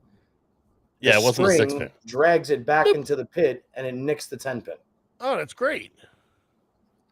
So this goes back to the question I had a few weeks ago when USB. There was a rumor that USB-C was going to start certifying string pin lanes. Well, they came out and said last week or so that they will be doing it this year, Yeah, they announced. and we're it going on to the get convention plenty here. of shit like this. Yeah, it's the number one thing that'll make me not bowl in a bowling alley. Like I said, I've already Yeah. bowled on string pins on lane 5 in Bones Elite Training back in New Jersey. Right. It doesn't even sound like bowling to me. It's like it would be like, to me, this is what I'm a sound guy. So like what I mean by that is the sound of pins falling It makes me happy. The sound of my irons clinking together when I'm walking up to my golf cart at the golf love course. that. My God, I It's the love greatest sound, or the sound of spikes on the pavement. Like it's just these are like really warming sounds to me. And they're very particular. The sound of string pins is comparable to me carrying around plastic golf clubs in my golf bag. Like, oh God, what is that ugly sound? Like Fisher Price golf clubs. That's what it sounds. It's horrible, horrible, horrible. I cannot fucking stand them. And they're putting people out of fucking work, and they're just gross, man. They're putting mechanics out of work. A glorified job. A head mechanic at a bowling alley is a badass job, man. You got to have some brains. You make a lot of money, and you got to know how to fucking fix everything, dude. It's no walk in the park back there. But that's technology, I guess. Just eliminate humans. How many mechanics did they have at one time, like back in the day, and like say Carolier? Well, there's so many fucking ways. There's always one head mechanic, and then in a place like Carolier, you'd probably have at least a guy upstairs and downstairs. Obviously, for special events, there'll be more mechanics on hand, but typically, you need one head mechanic and one assistant mechanic in the back, and you can pretty much do whatever you need to. Tammy says all I picture is shit getting all tangled up. And you know what's funny about it, Tammy, is when it does, and it does get tangled, and the pins can't get sucked back into their slot, guess what happens? They all drop. And then they keep dropping, and they keep dropping until they untangle themselves. Sometimes it drops 2 times, sometimes 12. It's like, can you imagine on TV, like fucking Belmo wants a re-rack and they all just fucking fall? It's like Christmas lights. It feels like. Yeah, you're taking a C-rated production and making it a D-rated one. It's embarrassing, but anyway. I mean, this is a stupid question. Obviously, it's foresight. If it was X-rated, but I mean, like, I'd be all for it. Do you really think that we could see a PBA tournament with string pins, like a TV show? They might do a specialty event, but you wouldn't see it being a normal thing. No. No, they won't normalize something that's inconsistent with everybody that bowls. That's like, it's one thing that is just inconsistent with everybody that bowls. Maybe 40 years or 30 years from now, when the kids that are 1 and 2 years old now start getting into bowling and they have to bowl on string pins, then it'll become normal. Yeah, and that's what I mean. Like you don't need to pay somebody the amount of money that mechanics are worth anymore. It's embarrassing, and it's not bowling. It's not. Then why the fuck is the USBC even considering certifying these lanes? Because it's cheaper, and I guess they got to have some sort of exchange, something in the works for all these proprietors. But I don't know, man. Because the USBC is fucking ridiculous and dumb, dude. They have no rhyme or reason for anything. They have absolutely no answers to any of the questions they are ever asked. They have their own agenda, and they prove it time and time again. And they flat out don't fucking care. They don't even hide it anymore. It's just embarrassing. No, it's true. Now they're like, you know what? Everybody already knows we're assholes and we line our own pockets.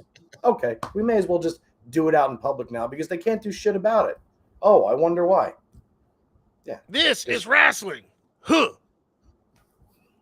I don't know what that is. South Park. Come on. Can you imagine if the USBC Masters says, yeah, we're just going to fucking go to a string lane for the fucking Masters? Yeah. PBA won't be able to do shit about It'd it. be comparable to. They want to.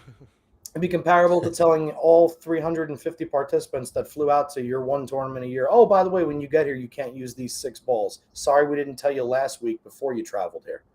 Oh, wait, they did that already. And their head and their leader is just about as bad as they get, man.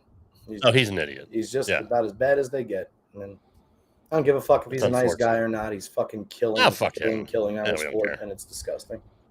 And the PBA commissioner, the commissioner is out on an island all by himself, but he is at least a brilliant man who actually does love bowling. So I don't want to shit on Tom Clark nearly as much as I do Chad, because at least Tom tries to do something once in a while. He's somewhat a friend. He definitely is. I'll tell you right now, don't ever try and tell Tom Clark he's wrong. He'll crucify you. He's one of those people that you have to accept that even if he's wrong, he's still right. And as long as you're okay with that, then you can get along with Tom, because he does bring some intelligent conversation. But Chad, it's like it's like literally talking to the wall. It's embarrassing. is Chad, like, is his position something that's voted on, or like does somebody above him have the position to fire him? Like, who appoints him? Well, there is nobody really above him, and I don't know. I'm not going to lie to you. I don't know the USBC process. Yeah, I don't know either. I just thought you would know. Like, I will tell you this: Chad Murphy was the head of USBC out of fucking nowhere. It's not like when Corey Dykstra. We knew Corey Dykstra was going to be the CEO of Brunswick 15 years ago. They were prepping the company for like 5 years to know that Corey Dykstra was eventually going to be the boss of everybody. And the reason why Corey Dykstra is the CEO of Brunswick is because he's the absolute best person for the job. And that seemingly didn't happen in USBC because there are a lot of people involved with the USBC that have brilliant bowling minds and that are way, way better fits for that title. So this is definitely something screwy, and it's showing. At this pace, there'll be no bowlers left in another 10 years. I mean, you're absolutely right. It's they're not doing anything to grow the sport. They're just. Is that your windscreen? Yeah, something happened. He had a stroke or seizure or something. Bottom 9, they're down by 1. Leadoff single by Rizzo, and there's life for the Yankees. I got nothing else to root for anymore. Damn it. No, that's true. It's true. Celtics are winning though. That's good. How'd Bird do? All right. As we wrap it up here, Johnny, any closing thoughts? Oh, you know what? We didn't go over the Peterson at all last week. What's the Peterson? Isn't that the Peterson, like the fucked up bowling alley that? Yeah. Like an exclusive thing. We've been here for an hour and a half. Why don't we talk about that at a later date? Yeah. Oh, man, we can wrap up with is I'll give you guys the final cut number in case you haven't seen it already. Oh yes, please. I already know. 42nd seed went to Sam Dewitt at plus 307, tied with Wesley Lowe. Okay, so he didn't move. Called it. Okay. I'll read them out for you. Tackett, Butters, Chris Vi, Matt Russo, Simo, Kevin Williams, Bill O'Neill, Don Barrett, Tom Doherty, Jesper Svensson, Ronnie Russell, Zach Tackett, Tomas Kaika, Patrick Hanrahan, Cody Shoemaker, Belmo, Matt Sanders, AJ Chapman, Trevor Roberts, Ramsey Bizerto, nice bowling, Ramsey. Sean Lavery Spard, Justin Knowles, Kevin McCune, and Zach Weidman is your top 24, which will be the next cut after 12 more games. You want me to read the rest of them that made it? Yes, please. Chris Barnes, William Berggren from Nazio, Sweden, Marshall Kent, Cortez Shank, Sam Cooley, Tommy Jones making a late charge, Nick Pate, BJ Moore, Zeke Bate, Nick Pate, BJ Moore, Zeke Bate, Brandon Runk, Old School Palermo, Killian Kilpatrick. What a badass name that is. That's a great name. Yes, it is. Killian Kilpatrick. That's the most Irish cartoon character name ever. Yeah, or like a new like a secret guy in the original Mortal Kombat for Sega. Yes, that should be our mascot. He's at the end of the freaking rainbow with the pot of gold.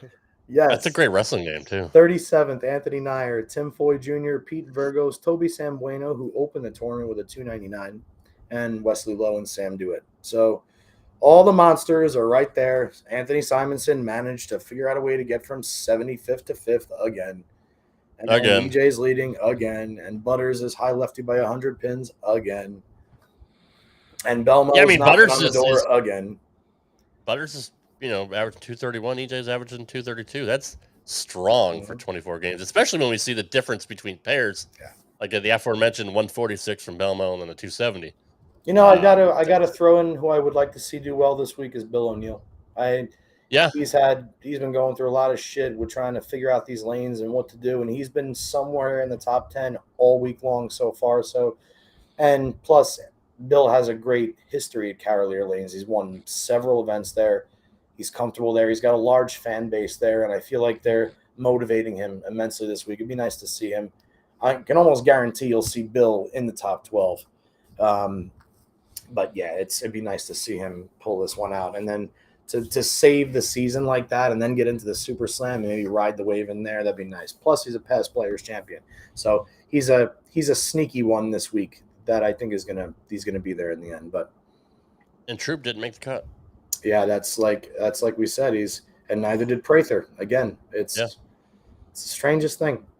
Runner on third, one out. Runner on third, one out to tie the game. All right. They won't do it. Well, per usual. Real quick, Johnny. Yeah. I know you got to go. Just real quick on Simo. Don't know what's going on with him. Don't know if it's personal or not, but obviously he's still bowling fucking fantastic. Yeah. So if it was personal, then fuck me, he's able to kind of block it out better than anybody else. But do you think maybe he's frustrated that he's not winning as much as great as he's bowling? Maybe that's getting inside of his head. Bingo. And that's why Anthony is so good. Anthony expects to win every single tournament he enters. And right now, Anthony cannot believe that he's not the best bowler in the world. It's pissing him off, I think. Yeah. Because that's the mark of a champion. He's like, I'm having one of the greatest PBA seasons in history, and nobody's even looking at me for player of the year. Then even if he wins this one, they won't even look at him for player of the year. That is, I get that when you have, it's not ego. I mean, yes, it is but it's the right kind of ego. You know what I mean? So thanks, Tommy, for being here. We appreciate it.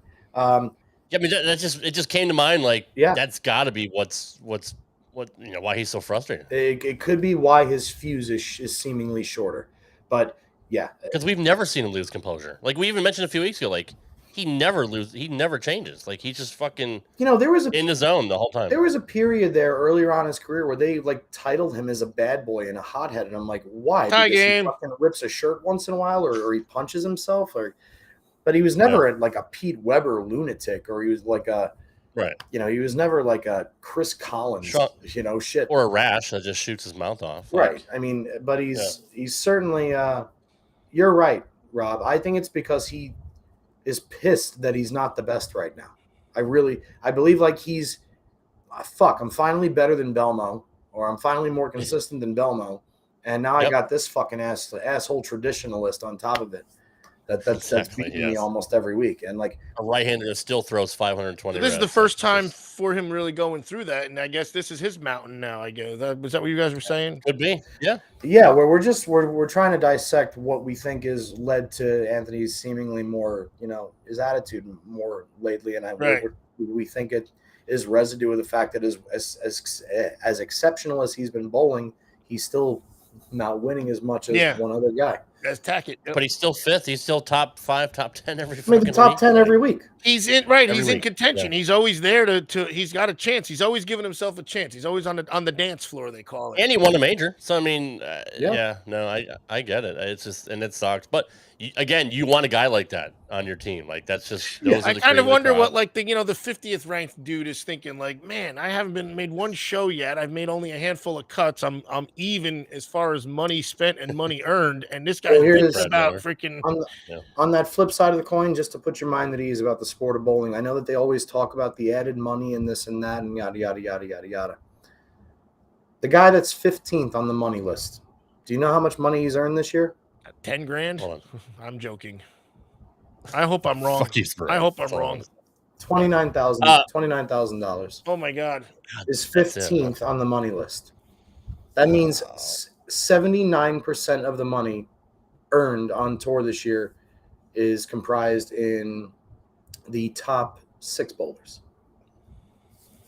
And obviously that doesn't count like sponsorship money and all that shit. That's prize money. Yeah, exactly. That's prize money, which is that's weak, dude. Could you imagine being 15th on the money list and they told you at the end of the year you're $29,000? And the government takes half, or 30%, 40% of it. Well, they're not even that much of a tax bracket, really. Or if you're plus your expenses. Somebody that has to do the conversion as soon as you go back over the river. Wouldn't you say it costs more to be in the tour? That's why they're not. We've even had this debate. They're not doing it for the money, like clearly. They're doing it for the prestige in hopes that there'll be enough money earned to continue doing what they want. Right. They're still good at it. That's why the guys are out there bowling the PTQ this week or all season long because they're trying to get in the top 50 in points. For instance, that kid Joe Grondin. If Joe Grondin stays in the top 50 or Toby Sambueno, okay, their life changes a little bit because here's what now has to happen. If they have a full-time job, which they obviously don't because they're out on tour every week, now they have at least a full-time job where they have an opportunity to make money without having to complete a task for the opportunity to make the money. But then they have to figure out what they're going to do for the rest of the time because if they come out and they're 15th on the money list and they earn $29,000, that means they probably only cleared about $9,000 for the swing, which isn't enough to. Which is why I'm curious about sponsors and like, do they pay entry fees? Like, how much do they get for their ball reps and all that? So I mean, I didn't know if anything was comped or Well, everybody's got a bowling ball different was free, but- sponsorship, and there's ways to go around certain things. Like for instance, unless it's changed, if you wanted to get a ball drilled on the PBA truck, no matter who you are, is $50. That may have changed now, but what most guys will do is they'll find a local pro shop where they'll know somebody that will let them go drill their own stuff. So you could save expenses that way. A lot of other guys, they share hotel rooms. You have to share hotel rooms now because every fucking the Motel 6 in North Las Vegas is $98 a night. That's ridiculous. Like when do you remember when hotels were $30 and $40 a night for like $20 or something hotel? like that? Absolutely. Yeah. Yeah. I mean, you could stay in a Radisson for $69. That was like, oh, this is amazing. But so you do that. You have to really, really monitor what you eat. Like I get almost like if you for instance, Waffle House, if you know you're going to be in Wisconsin for 2 weeks, you make sure you get like a microtel or one of those hotels that's got a kitchen with a fridge, and then you go to a local grocery store and you buy your food for the week or the 2 weeks. Because if not, you're going to spend $60-$70 a day on fast food, and that's if you're eating shit. I ordered. And it's worse now than I ordered a pizza, a salad, and a 2 liter of Coke with delivery and taxes. It was $40.52. Oh my god! Oh my god! It's bro. My wife and I go to Taco Bell, and it's fucking $30 every time. Like that's a lot of Taco Bell. John L's making fun of my shirt, so you're not on the freaking thing because he doesn't know how to get on here. Because you look like old McDonald. I am old McDonald. I got the damn farm. That's why. Who's gonna make fun of this noise? No one. He just don't get it. You've been here for almost 2 hours. Can I go eat dinner? Yeah. Jesus Christ. Well, we might as well just run it to the top of the hour, right? We're already here. No. Why are you doing this? Can I please go? I have to go. You can go. Thanks. Johnny, what's your Twitter handle? I'm at JPJR07, but I've never been on Twitter. So thank you guys so much for watching. No one's even tweeted. And don't ever expect me to answer you on Twitter. I don't even know how. I don't have it, so I don't even know how I have it. John L. At the DR Ocho and at Rad Rob Gaming. Guys, thank you. Wait a minute. Watching. Who's going to win the Players Championship? We all get a pick. Oh shit. Can we EJ out? Like just Did I hear Russo's in it? I'm going with Russo. Can we pick somebody other than EJ just for fuck's sake? I don't care who you pick to think who's going to win. It's up to you. All right, fuck. You know what? I'm gonna go with Buttriff. I think he's in the solid zone. pick. He's in the zone. Like he's exceptionally well, like doing exceptionally well right now. So, what about you? How about you, Wicked Smart? I said Russo. You said Russo? Vince Russo? Yeah, didn't I hear he was up there? We got to pick for the local guy. Matt Russo, number from Fairview Heights, Illinois. I swear to God, yeah, he's from Jersey though. Okay. I was teetering between picking Butters or Matt Russo, but the first name that I want, I think that you can't triple stamp a double stamp. So Floyd, I think that Matt Russo is going to win the Players Championship this week. Nice. Or next week. I'll take it, and that would be awesome. One last thought. Then all we got to do is get him some pants that fit, and then it'll be perfect. Skinny jeans are the way to go, man. You mentioned Mark Ross, amazing run. Or no, was it Ross? Yes. Yeah. 8 wins. In the modern era, could EJ's run be the equivalent of that? I mean, obviously it's not the length of the other, but can we just say like what he's doing now would be equivalent to what Ross did? Certainly on the exact same pace, yes. And did Belmo ever do this well? No. Yes, obviously. I mean, he's got 30 titles and 15 majors, but I mean, in 1 year, did he do like? I don't know. EJ is doing like it's nuts. I don't know the most titles Belmo's won in 1 year. I don't know. I'll see if I can find out for next week. I know Walter came close. Walter got to 7 in 1993, and Duke, I believe, has won 6 a few times. Okay, and so people have won more titles than EJ, but guys, EJ has had 2 bad blocks this entire season. He had 2 blocks that were not good this entire season. And it's not like he's in 10th, he's in 8th, he's in 6th. He leads every fucking tournament. He's doing it again. It's absolutely insane. Apparently Roger's not a Belmo fan. A Blomo. I'm really leaving now. Yes, that's Come right. on. Guys, Twitter. thank you. We'll see you next Thank you. week. No, you're going to say something else. What? No. I'm done. All I'm right, done. goodbye. Thank Goodbye. you. Goodbye, Thank everybody. Thank you.